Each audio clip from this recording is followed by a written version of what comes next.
तू ही रे माझा मितवा या मालिकेच्या आजच्या भागामध्ये प्रेक्षकांना आपल्याला असं पाहायला मिळालं, ईश्वरीला तिच्या आईचे आणि अर्णवच्या बाबांचे पर्सनल फोटोज मिळालेले असतात. आता ईश्वरी चक्कर येऊन पडलेली असते आणि दोघंही झोपलेले असतात. तेव्हा ईश्वरी अर्णवला माहिती न होता तिच्या माहेरी घाईघाईने आईला विचारण्यासाठी निघालेली असते. तर इतक्यात राकेश तिथे आलेला असतो आणि ईश्वरीला चक्कर आलेली पाहून राकेश धावत पळत जिन्यावरती जातो आणि तिला आधार देऊ लागतो. तिच्या जवळ जाण्याचा मुद्दाम प्रयत्न तो करत असतो आणि या संधीचा फायदा मला मिळाला असं तो मनातल्या मनात खूप आनंदी होत असतो.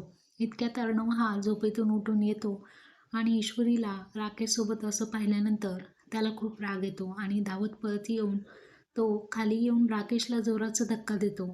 तर अंजलीला खूप वाईट वाटतं की तिच्या मिस्टरांना त्याने असं धक्का दिला. आपण पाहत आहोत की अर्णव हा पुन्हा ईश्वरीला वरती घेऊन जातो